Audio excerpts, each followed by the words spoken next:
जी खेलदास कोहिस्तान साहब, अभी एक पैकेज भी मिला है सऊदी अरब से और कुछ महंगाई के मामलात में हुकूमत को पैकेज भी देने जा रही है। सऊदी पैकेज, फिर पब्लिक के लिए पैकेज। तो आपको लगता है कि इन चीज़ों से कुछ रिलीफ बन पाएगा इस वक्त जो पिसे हुए लोग हैं उनके लिए? इमरान साहब, बड़ी मेहरबानी, आपने अपने प्रोग्राम में मुझे मदऊ किया। मैं आपके जो पहले टॉपिक था उस पर मुख्तसरन आपको अपना ओपिनियन दूंगा कि जो बात इन्होंने कही है फवाद चौधरी साहब ने और बाकी पैनल में भी यहाँ बात हुई कि ताकत रियासत जो है उसको एक रिट जो है उसकी बहाली होनी चाहिए। मगर मुझे याद पड़ता है कि जब कंटेनर पे बैठकर 126 दिन का इमरान खान साहब ने जो आज के वज़ीर आज़म है दिया था, पार्लियामेंट पे हमला हो, पीटीवी पे हमला हो, तब इनको रियासत क्यों नहीं आ रही थी। और मेरे ख्याल में ये टीएलपी का छठा धरना है जो इस वक्त जारी है। और उस वक्त 2017 में पहला धरना जब लगा था तो आज वज़ीर खारजा भी उस धरने में मौजूद था। तो उस वक्त नवाज शरीफ के दौर में ये धरने इनको सही लगते थे, आज उनको सही नहीं लगते। मैं इसके जो मुतालबात हैं हुकूमत अगर मेरे ख्याल में किसी भी पाकिस्तानी शहरी पे ताकत का इस्तेमाल कोई अच्छी बात नहीं है और उनको चाहिए कि पुरअमन तरीके से और उनसे बात भी करें और उनको जो है उनकी बात जो भी मुतालबात हैं हुकूमत अपने साथ जो रियासत बेहतर समझती है। मगर इस तरह जो कुछ आज हो रहा है पाकिस्तान में ये कोई अच्छी पिक्चर नहीं है कि ये बिल्कुल नहीं है। तो इनके ये खुद जिम्मेवार है। माजी में भी इन्होंने इनके पीछे ये थे, अब ये दूसरों पे लगा रहे हैं। तो अब जाहिर है हम चाहते हैं कि इस मुल्क में पुरअमन तौर पे कोई भी ऐसा माहौल ना हो। पाकिस्तान वैसे ही पहले कई मुश्किलों में, बिल्कुल ठीक है। और हमारे जो मगरबी सरहद है उधर भी अब जो सवाल अपने पैकेज का नाम दिया है, देखिए अगर ऐसे पैकेज इनको पहले भी बहुत मिले हैं, सऊदी अरब वो हमारा दोस्त मुल्क है और भी मुल्कों से मिले हैं, IMF से भी पैसे आए। मुझे नहीं पता ये जो कर्जा जितना इन्होंने 3 साल में लिया है, पाकिस्तान में एक तरक्की की ईंट भी इन्होंने नहीं लगी है, कोई खुशहाली की ईंट नहीं लगाई है, महंगाई बढ़ गई है। तो पाकिस्तान की अवाम को क्या रिलीफ मिलेगा? तो हमें तो बिल्कुल नजर नहीं आ रहा है। असल बात इनकी कारकर्दगी की है, इसकी पॉलिसीज की है। तो वो जब तक नाअहली रहेगी, भले कितना भी कर्जा भी ले कर्जा तो ये ज़ाहिर सबसे ज्यादा इन्होंने लिया है इन 3 सालों में, जितना 72 सालों में बाकी हुकूमतों ने लिया था। तो ये मैं समझता हूँ इनके पास कोई हमें उम्मीद नहीं है जब तक ये पाकिस्तान में एक दिन भी इनका भारी पड़ेगा, पाकिस्तान की मईशत के लिए, पाकिस्तान की गरीब अवाम के लिए। क्योंकि अगर ये इनके पास कारकर्दगी होती तो ये मिनिस्टर 5 वजीर जो खजाने के वो तब्दील कर चुके हैं, तब भी इनका कोई मामला हल नहीं हो रहा है। तो कप्तान अगर नाअहल हो तो टीम तो पूरी ज़ाहिर इनकी नाअहली को बच्चा बच्चा जानता है। तो हमें कोई उम्मीद नहीं है इस पैकेज से, इस कर्जे से कोई अवाम की तकदीर बदलेगी। ठीक है जनरल साहब, what do you think sir? देखें हुकूमत के पास अब कोई ऑप्शन ऐसा नहीं है इसके अलावा कि वो सब्सिडीज़ दे, कोई ऑप्शन ऐसा नहीं है इसके अलावा कि वो लोगों के लिए पैकेजेस करे, क्योंकि जिस लेवल की महंगाई है उस लेवल की आमदन पाकिस्तान में लोग इंजॉय नहीं करते। यानी यही महंगाई अगर दूसरे मुल्कों में हो रही है तो वहाँ पे वो अमीर मुल्क हैं, लोगों की आमदन भी बेहतर है, और जब आमदन बेहतर है तो उनकी पसली इतनी है कि वो बर्दाश्त करें, फिर मुल्क भी अमीर हैं, उनके मुल्क भी सपोर्ट करते हैं। अब यहाँ पाकिस्तान के पास इसके अलावा तो कोई रास्ता नहीं है। आपको क्या लगता है पाकिस्तान कितना सपोर्ट कर सकता है? बट पैसे मांग के लाएंगे, ला के लोगों को सपोर्ट करेंगे, कोई अल्टीमेट सोल्यूशन तो नहीं है सर। देखिए हमारा वतीरा यही रहा है। आज अगर हम पीटीआई की हुकूमत को ब्लेम कर रहे हैं तो मत भूलिए कि इससे पहले नून लीग भी थी, इससे पहले पीपल्स पार्टी की हुकूमत भी थी। तो प्रोग्रेसिवली हमने मुल्क को इस नहज पे पहुंचा दिया है कि आज जिसकी आप बात करें कि हुकूमत के पास वो ज़राए नहीं है कि हर तरीके से इनको सब्सिडाइज कर सके।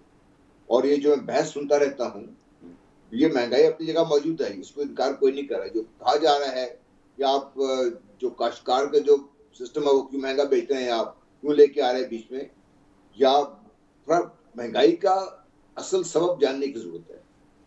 इसलिए कॉस्ट ऑफ प्रोडक्शन जो भी आपके मुल्क में जो अपनी चीजें हैं उनकी कॉस्ट ऑफ प्रोडक्शन इतनी बढ़ चुकी हुई है, उसको आप मैनेज नहीं कर रहे, नंबर 1। नंबर 2, आपके जो डिफरेंट ये जो कार्टेल्स बन गए हैं, जो माफियाज बन के रह गए हैं, उनके हाथों में तमाम चीजों का कंट्रोल उनके पास है, आज से नहीं है, ये काफी अच्छे से उनके पास है, वो मैनिपुलेट करते हैं। इस हुकूमत की खराबी ये है, उनको सामने लेके आ गई है इसमें।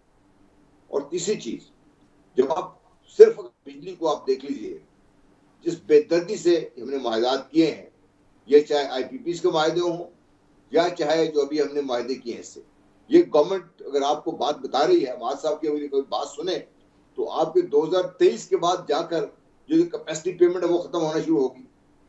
आपके जो बिजली के रेट जो दिन ब दिन बढ़ रहे हैं, आपकी जो चीपर इलेक्ट्रिसिटी जो आप प्रोड्यूस कर रहे हैं, हाइडल पावर जो है, उसकी तादाद अब तकरीबन बहुत कम होकर रह गई है।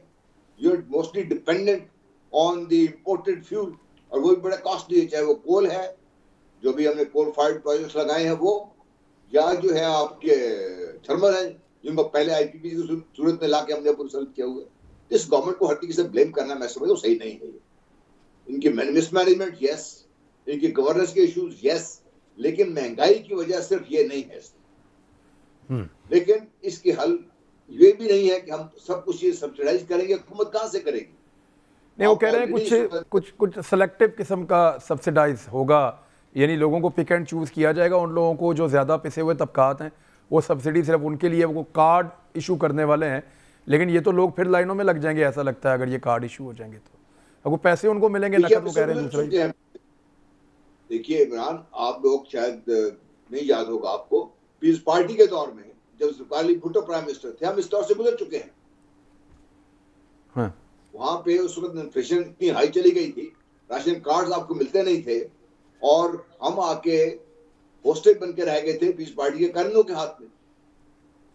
ये तो हम इससे गुजर चुके हैं पहले, लेकिन इसका मतलब ये नहीं है कि उससे सबक सीख के हमें ये देखना है कि पाकिस्तान के अंदर आम आदमी की जिंदगी को आसान बनाने क्या तरीके। आप जो किसान जो आपकी प्रोड्यूस कर रहा है उसको फैसिलिटेट करें ताकि वो चीजें सस्ती बेचे, और ये बीच में जो मिडिल मैन का जो रोल है, इसको अगर आप हटा सकते हैं तो आपकी जो कॉस्ट ऑफ प्रोडक्शन है वो बहुत कम हो जाएगी। जो बाजार में आगे चीज बिकती है उसकी जो कॉस्ट है बड़ी कम हो जाएगी, क्योंकि मुझसे कोई मकई 10 रुपए की खरीदता है तो बाजार में लाके 50 की बेचता है। 40 रुपए फायदा किसान को तो नहीं हो रहा, नुकसान तो वाम का हो रहा है, लेकिन फायदा किसान को नहीं हो रहा। वो जो बीच में लोग हैं, जिस तरह चीनी के लोग आइडेंटिफाई किए थे, ये लोग आइडेंटिफाई करके गवर्नमेंट को उनके साथ डील करना पड़ेगा। आप इसको इसके इर्द गिर्द सिर्फ बात कह के गुजारा नहीं कर सकते, और ये आज का मसला नहीं है, ये मसले बढ़ेंगे। आपकी जमहूरियत जो है इन कार्टेल्स के हाथों में गुलाम बन के रह गई। सिर्फ पाकिस्तान का हाल नहीं है, ये पूरी दुनिया में ये हो चुका हुआ है। अमेरिका जैसी कंट्री में जो बड़ी बड़ी कॉर्पोरेशन है, दे कॉल द शॉट, वो जंगे तक करवाती हैं ताकि उनके जो मामलात हैं, माली मामलात आगे बढ़े। इसको हमने as a package, as a Pakistani package देखना है। इमरान खान साहब को जो मर्जी ब्लेम करें, PTI को जो मर्जी कहें, लेकिन महंगाई के जो बेसिक वजूहात हैं, जब तक उनको आप दूर नहीं करेंगे तो ये आप सब्सिडी दे दें, इनको देनी चाहिए, लेकिन इसके बाद क्या होगा? महंगाई तो कम नहीं हो जाएगी उनसे, उनको तो पैसे मिल जाएंगे, वो तो महंगी चीजें लेके आएंगे। जब चीजें ज्यादा खरीदेंगे वो लोग तो महंगाई और बढ़ेगी आपकी। ये जो विशेष सर्कल है इसको तोड़ना पड़ेगा आपको, और उसके लिए आपको बड़ी क्लियर विजन और बड़ी क्लैरिटी के साथ आपको इससे डील करना पड़ेगा। तो लॉन्ग टर्म की चीज़ें आप कह रहे हैं सर, ये शॉर्ट टर्म में तो नहीं हो सकती। शॉर्ट टर्म में तो यही हो सकता है कि आप डालें मार्केट में, किसी तरीके से चीज़ों को मैनेज करें। चीमा साहब, आपके दौर में आप लोगों ने कमज़ोर और पिसे हुए तबके के लिए बेनज़ीर इनकम सपोर्ट प्रोग्राम शुरू किया था। अब वो तबका बहुत एक्सपैंड कर गया, वो बहुत ज़्यादा हो गए लोग। वजह यह है कि महंगाई ऊपर की तरफ आई है और आमदन नहीं बढ़ी पाकिस्तान में। ख़ास तौर पे जो तनख्वाहदार तबका है, वो 25% के करीब लोग हैं, वो बुरी तरह पिस गए हैं। चलो किसान की आमदन बढ़ गई, ताजर की बढ़ गई, दिहाड़ीदार की बढ़ गई, लेकिन तनख्वाहदार जो लोग हैं उनकी नहीं बढ़ी। शहरों में वही रहते हैं। तो टारगेटेड सब्सिडी आपके ख्याल में इस वक्त इतने बड़े पैमाने पे हुकूमत मैनेज करके इसको कंट्रोल कर सकती है? फिलहाल सर तनख्वाहदार की बढ़ाएं, क्यों नहीं बढ़ाते? हमारे पास आपने पीपल्स पार्टी का जिक्र किया तो मैं उस पर ज़रूर एक आधा सेकंड की रोशनी डालूंगा। सर सिंध में हमारी गवर्नमेंट है, इस बजट में हमने 25% पे पब्लिक सेक्टर में सरकार की तनख्वाहें, जो प्राइवेट सेक्टर में लोग नहीं बढ़ाते। सर हमने मिनिमम वेजेस 25,000 रखी, ठीक है ना। अब वो प्राइवेट सेक्टर में आ गया ना सर, ठीक है। मिनिमम असल जो पिसा हुआ तबका है उसके लिए हमने 25,000 रुपया रख दी, बाकी सूबे भी कर लें। बेनज़ीर इनकम सपोर्ट प्रोग्राम था, उसको एक्सपेंड कर लेते। आपने पूरा जोर सिर्फ उसका नाम बदलने पे लगाने की कोशिश की और कि ऐसे हो जाए वैसे हो जाए। बाकी सर आपने कहा कि किसान की वो बेहतरी आई, किसान की बेहतरी इस सरकार की किसी पॉलिसी की वजह से नहीं आई। इंडिया का बॉर्डर बंद हुआ, आर्टिकल 370 के इन्फोर्समेंट के बाद वो बॉर्डर बंद हुआ सर, किसान की जो अजनास थी वो दुरुस्त कीमत पे बिकना शुरू हो गई सर। नहीं, गंदम की बड़ी अच्छी प्राइस सिंध ने, पंजाब ने, सबने बहुत अच्छी प्राइस दी। सिंध की आज भी सबसे ज्यादा और गन्ने की बड़ी अच्छी प्राइस लोगों को टाइम पे मिली सर। फिर कपास की बड़ी अच्छी कीमत मिल रही है और क्रॉप भी अच्छी हुई है लोगों को। मिल क्यों रही है? चावल की प्राइस अच्छी मिल रही है आपके बॉर्डर्स की वजह से।